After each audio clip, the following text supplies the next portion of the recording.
ಈಗ ಹೀಗೆ ಪಹಲ್ಗಾಮ್ ಒಂದು ಭಯೋತ್ಪಾದಕ ದುಷ್ಕೃತ್ಯ ಇವತ್ತು ಏನಿದೆಯಾ ಅದನ್ನು ಮೊನ್ನೆ ತಾನೇ ಎಲ್ಲ ನಾವು ಖಂಡಿಸಿದ್ದೇವೆ. ಪಹಲ್ಗಾಮ್ನಲ್ಲಿರುವಂಥ ಭಯೋತ್ಪಾದಕರು ಯಾಕೆ ಕೃತ್ಯ ಮಾಡಿದ್ದಾರೆ ಆದಷ್ಟು ಬೇಗ ಪತ್ತೆ ಹಚ್ಚಿ ಅವ್ರ ವಿರುದ್ಧ ಕಠಿಣ ಕ್ರಮ ತೆಕ್ಕೊಳ್ಳೋದಲ್ಲ, ಅವ್ರಿಗೆ ಯಾರೆಲ್ಲ ಬೆಂಬಲ ಕೊಟ್ಟಿದ್ದಾರೆ ಅಂಥ ಬೆಂಬಲ ಕೊಡೋನೆಲ್ಲ ಕೂಡ ಮಟ್ಟ ಹಾಕಲಿಕ್ಕೆ ಸೂಕ್ತವಾದ ವ್ಯವಸ್ಥೆಯನ್ನು ಕ್ರಮವನ್ನು ಕೇಂದ್ರ ಸರ್ಕಾರ ಕ್ರಮ ವಹಿಸಬೇಕು. ಮತ್ತು ಅದನ್ನು ಜನ ಅಪೇಕ್ಷೆ ಪಡ್ತಿದ್ದಾರೆ. ಅವರು ಪತ್ತೆ ಹಚ್ಚಿ ಯಾರು ಇವತ್ತು ನಾವು ಕಳ್ಕೊಂಡಿದ್ದಾರೆ ಆ ಕುಟುಂಬ ಮಾತಲ್ಲ, ಈ ದೇಶ ಸರ್ವರಿಗೂ ಕೂಡ ಇವತ್ತು ನ್ಯಾಯ ಕೊಡುವಂಥ ಕೆಲಸವನ್ನು ಕೇಂದ್ರ ಸರ್ಕಾರ ಮಾಡಬೇಕಾಗ್ತದೆ. ಕೇಂದ್ರ ಸರ್ಕಾರದ ತೀರ್ಮಾನಕ್ಕೆ ನಾವೆಲ್ಲರೂ ಕೂಡ ಒಗ್ಗಟ್ಟಿನಿಂದ ಇರಬೇಕು. ಮತ್ತು ನಾವು ಪರಸ್ಪರ ಜನಸಾಮಾನ್ಯರು ಕೂಡ ನೋಡಿ, ಪರಸ್ಪರ ಜನಸಾಮಾನ್ಯರು ಕೂಡ ನಾವು ಪ್ರೀತಿ ವಿಶ್ವಾಸ ಒಗ್ಗಟ್ಟಿನಿಂದ ಇರಬೇಕು. ಯಾಕೆ ಯಾರೆಲ್ಲ ಈ ಭಯೋತ್ಪಾದಕ ಕೃತ್ಯ ಈ ದೇಶದಲ್ಲಿ ಮಾಡ್ತಾರೆ, ಯಾರೆಲ್ಲ ಈ ರೀತಿಯ ದುಷ್ಕರ್ಮ ಮತ್ತು ಹತ್ಯೆ ಮಾಡ್ತಾರೆ, ಅವರ ಉದ್ದೇಶ ಏನು? ಅವ್ರ ಉದ್ದೇಶ ಒಂದೇ ಪಾಯಿಂಟ್, ಈ ದೇಶದ ಸೌಹಾರ್ದತೆಯನ್ನು ಕೆಡಿಸಬೇಕು, ಈ ದೇಶದ ಜಾತ್ಯತೀತತ್ವವನ್ನು ಕೆಡಿಸಬೇಕು, ಅದರ ಮುಖಾಂತರ ಈ ದೇಶವನ್ನು ದುರ್ಬಲಗೊಳಿಸಬೇಕು. ಭಾರತ ದೇಶದ ಶಕ್ತಿಯನ್ನು, ಭಾರತ ದೇಶದ ವಿವಿಧತೆಯಲ್ಲಿ ಏಕತೆ, ಎಲ್ಲ ಜಾತಿ ಎಲ್ಲ ಧರ್ಮದರ ಒಗ್ಗಟ್ಟೆ ಭಾರತ ದೇಶದ ಶಕ್ತಿ. ಸೊ ಭಾರತ ದೇಶವನ್ನು ದುರ್ಬಲಗೊಳಿಸಬೇಕಾದ್ರೆ ಈ ವಿವಿಧ ಏಕತೆ ಮತ್ತು ಒಗ್ಗಟ್ಟಿನ ಶಕ್ತಿಯನ್ನು ಛಿದ್ರಗೊಳಿಸುವಂಥ ಪ್ರಯತ್ನವೇ ಅದು ಭಯೋತ್ಪಾದಕರ ಮತ್ತು ಬೇರೆ ದೇಶದ ಯಾರು ಇವತ್ತಲ್ಲಿ ಬೆಂಬಲ ಕೊಡ್ತಾರೆ ಅವ್ರ ಮುಖ್ಯ ಉದ್ದೇಶ. ಅದಕ್ಕೆ ನಾವು ಪರಸ್ಪರ ಆ ಕಡೆ ಚರ್ಚೆ ಮಾಡಿಕೊಂಡು ಈ ಸಂಚುಕೋರರ ಆಲೋಚನೆಗೆ ಪೂರಕವಾಗಿ ವಾತಾವರಣ ಯಾರು ಕೂಡ ನಿರ್ಮಾಣ ಮಾಡಬಾರ್ದು ಅಂತ ಹೇಳಲಿಕ್ಕೆ ನಾನು ಬಯಸಿ ನಾವೆಲ್ಲರಿಗೂ ಒಗ್ಗಟ್ಟಿನ ಹೇಳಬೇಕು ನಾನು ಇವತ್ತು ಬಯಸ್ತೇನೆ. ಪ್ರಧಾನಿ ಅವರು ಏನು ನಿರ್ಣಯ ತೊಗೊಂಡ್ರು ಬೆಂಬಲ ಇದೆ ಸರ್, ಖರ್ಗೆ ಅವರಿಗೆ ಬೆಂಬಲ ಅಂತ ಹೇಳಿದ್ದಾರೆ. ಈಗ ನೋಡಿ, ನಾನು ಹೇಳ್ತೇನೆ ನೋಡಿ, ಅವರದ್ದಲ್ಲ, ಈ ದೇಶಕ್ಕೆ ಸಂಬಂಧಪಟ್ಟ ಹಾಗೆ ಈ ದೇಶದಲ್ಲಿ ನಮ್ಮ ಮುಗ್ಧ ಜನರನ್ನು, ಪ್ರವಾಸಿಗರನ್ನು ಕೊಂದಂಥ ಭಯೋತ್ಪಾದಕವನ್ನು ಆದಷ್ಟು ಬೇಗನೆ ಪತ್ತೆ ಹಚ್ಚಿ ಕಠಿಣವಾದ ಕ್ರಮ ತೆಕ್ಕೊಳ್ಬೇಕು.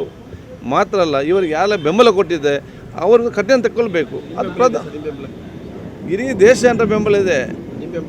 ಅದ ನಮ್ಮ ನಾನಿಲ್ವ ದೇಶದಲ್ಲಿ ರಾಜ್ಯ ಸರ್ಕಾರ ಇಡೀ ದೇಶ ಬೆಂಬಲ ಇದೆ. ಅದನ್ನು ದೇಶ ಜನ ಅಪೇಕ್ಷೆ ಪಡ್ತಿದ್ದಾರೆ, ಅದನ್ನು ನಾವು ಅಪೇಕ್ಷೆ ಪಡ್ತಿದ್ದೇವೆ. ಹೇಗೆ ಕ್ರಮ ತಗೊಳ್ಬೇಕು ಅದು ಕೇಂದ್ರ ಸರ್ಕಾರದಿದೆ, ಅವರ ಕ್ರಮ ತಗೊಳ್ಬೇಕು. ಅದು ಮಾಡಬೇಕಾ ಬೇಡವಾ ಹೇಗೆ ಆಗಬೇಕು ಅದೆಲ್ಲ ಕೂಡ ಕೇಂದ್ರ ಸರ್ಕಾರ ಸರ್ವಪಕ್ಷದ ಸಭೆ ಅದು ಮತ್ತು ಬೇರೆ ಬೇರೆ ನಮ್ಮ ಆರ್ಮಿಗಳ ಮುಖವನ್ನು ಸೇರಿಕೊಂಡು ತೀರ್ಮಾನ ಮಾಡ್ತಾರೆ. ಅವರೇನು ತೀರ್ಮಾನ ಮಾಡ್ತಾರೆ ಅವರಿಗೆ ನಾವು ಸಕಾರಾತ್ಮಕ ಸ್ಪಂದಿಸಿ ನಮ್ಮ ಜವಾಬ್ದಾರಿಯನ್ನು ಅಲ್ಲಿ ಏನಾಗಬೇಕಂದ್ರೆ ಚರ್ಚೆಗಿಂತಲೂ ಕೂಡ ನಮ್ಮ ಊರಲ್ಲಿ, ನಮ್ಮ ಪ್ರದೇಶದಲ್ಲಿ, ನಮ್ಮ ಪ್ರತಿಯೊಂದು ಗ್ರಾಮದಲ್ಲಿ ಕೂಡ ನಾವೆಲ್ಲ ಜಾತಿ ಮತದವರು ಒಗ್ಗಟ್ಟಿಗಿರಬೇಕು. ಅವರ ಸಂಚೇನು ನಮ್ಮ ಒಗ್ಗಟ್ಟನ್ನು ಬಿಗಡಿಸಿಕೊಡೋದು. ನಮ್ಮ ದೇಶ ಪ್ರೇಮದಲ್ಲಿದೆ, ನಾವು ಪರಸ್ಪರ ಪ್ರೀತಿಯನ್ನು ಹಂಚಿ ವಿಶ್ವಾಸನಿಟ್ಟುಕೊಂಡು ಒಗ್ಗಟ್ಟೆ ನಮ್ಮ ಶಕ್ತಿ, ಅದು ನಮ್ಮ ಉತ್ತರ ಆಗಬೇಕಂತ ಹೇಳಲಿಕ್ಕೆ ನಾನು ಈ ರಾಜ್ಯದ ದೇಶ ಸರ್ವ ಜನಕ್ಕೆ ಕೇಳಿಕೊಳ್ತೇನೆ ಅಂತ ಕೂಡ ಗೊತ್ತಿಲ್ಲ. ಅದು ಅವರವ್ರ ಅಲ್ಲಿ ಆಡಳಿತ ಪಕ್ಷ ಇದೆ, ಪ್ರತಿಪಕ್ಷ ಇದೆ. ಇವತ್ತು ಮಾತಾಡಬೇಕು. ರಾಜ್ಯ ಸರ್ಕಾರ ಇದೆ, ಕೇಂದ್ರ ಸರ್ಕಾರ ಇದೆ, ಅವರು ತೀರ್ಮಾನ ಮಾಡಿಕೊಳ್ತಾರೆ. ನಾನೀಗ ಸ್ಪೀಕರ್ ಆಗಿದ್ದೇನೆ, ಸಂವಿಧಾನಬದ್ಧ ಸ್ಥಾನದಲ್ಲಿದ್ದೇನೆ. ನಾನು ಆಡಳಿತ ಪಕ್ಷದ ಜೊತೆ ಇದ್ದೇನೆ, ಪ್ರತಿಪಕ್ಷದ ಜೊತೆಯೂ ನಾನಿದ್ದೇನೆ. ನಾನು ಇಬ್ಬರು ಕೂಡ ಮಿತ್ರನಾಗಿದ್ದೇನೆ.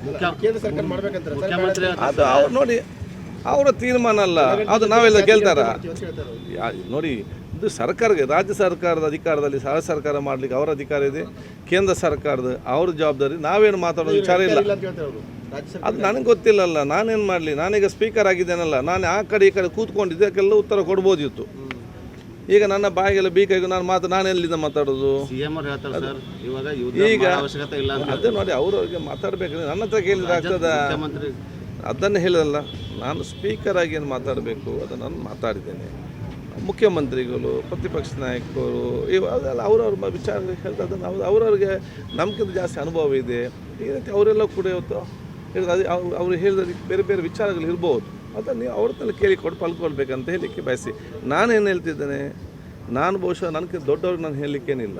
ನಾನು ಹೇಳುವುದು ನಮ್ಮ ಗ್ರಾಮದಲ್ಲಿ ಪ್ರತಿಯೊಂದು ಹಂತದಲ್ಲಿ ಕೂಡ ನಾವು ಎಲ್ಲ ಧರ್ಮದವರು ಒಗ್ಗಟ್ಟಾಗಿರಬೇಕು. ಅದು ನಮ್ಮ ದೇಶ ಶಕ್ತಿ. ನಮ್ಮ ದೇಶ ಶಕ್ತಿ ದುರ್ಬಲಗೊಳಿಸಿ ಪ್ರಯತ್ನ ಮಾಡುವಂಥ ಭಯೋತ್ಪಾದಕರಿಗೆ ಅವರ ಸಂಚಿಗೆ ನಾವು ಬೆಂಬಲ ಕೊಡುವಂಥ ಮತ್ತು ಅವ್ರ ಈಡೇರಿಸುವಂಥ ಕೆಲಸ ಯಾರು ಕೂಡ ಮಾಡಬಾರ್ದು. ನಾನೇಗೆ ನೋಡಿ, ಇದೆಲ್ಲ ನನ್ನ ಹತ್ರ ನೀವು ಕೇಳಿದ್ರೆ ಆಗ್ತದ? ನನಗೆ ಇದೇನು ಸಂಬಂಧ ಉಂಟಾ? ಇದೆಲ್ಲ ನನ್ನ ಹತ್ರ ನೀವು ಕೇಳಲಿಕ್ಕೆ ಹೋಗಬೇಕು. ನನಗೆ ಬೇಕಾಗಿ ಏನು ಮಾಡೋದು ಬೇಡ.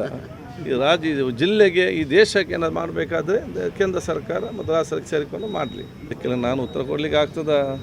ಇದರಲ್ಲಿ ದೇವರ ನಮ್ಮ ಹಣೆ ಬರ ಎಲ್ಲಿ ಹುಟ್ಟಬೇಕು, ಎಲ್ಲಿ ಸಾಯ್ಬೇಕಂತ ಹೇಳಿ ಬರೆದಿದ್ದಾರೆ.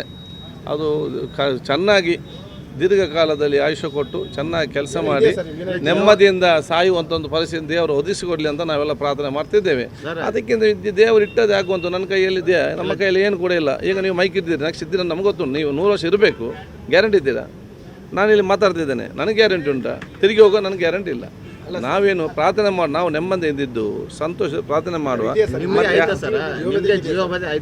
ಇಲ್ಲ, ನನಗೆ ಯಾಕಿದೆ, ನನಗೆ ಯಾವ ಜೀವ ಬದಲಿಕೆ ಕೂಡ ಇಲ್ಲ. ಯಾರು ಸ್ಥಾಪನೆ ಮಾಡ್ಬೇಕಂತ ಏನು ಉದ್ದೇಶ? ಅದು ಅವ್ರದ್ದು ನನ್ನದು ಗೆಲ್ಬೇಕಾ? ಅವ್ರದ್ದು ಗೆಲ್ಬೇಕಾ ಹೇಳಿದವ್ರ ಹತ್ರ? ಫೋನ್ ಕರೆ ಆ ಥರ ಬಂದಿದೆ ಸರ್ ಇಲ್ಲ ನೋಡಿ, ಕೆಲವೊಂದು ಸಂದರ್ಭದಲ್ಲಿ ಹಿಂದೆ ಬಾಲಸ್ ಬಂದದ್ದೆಲ್ಲ ಇರ್ತದೆ, ಅಂಡರ್ ವರ್ಲ್ಡ್ ಅದಿದೆಲ್ಲ, ಅದಕ್ಕೆ ನಾವೇನು ಕೂಡ ಮಾನ್ಯತೆ ನಾವು ಕೊಡಲಿಲ್ಲ. ನಮಗಾಗಿ ಮಾಡೋದು ಬೇಡ. ಈ ರಾಜ್ಯ ಜನತೆಗೆ ಏನು ಬೇಕು ಮತ್ತು ದೇಶದ ಜನತೆಗೆ ಏನು ಬೇಕು, ನಮ್ಮ ಜಿಲ್ಲೆಯ ಜನತೆಗೆ ಏನು ಬೇಕು, ಅದಕ್ಕೆ ಮಾಡಿದ್ರೆ ಆಯಿತು.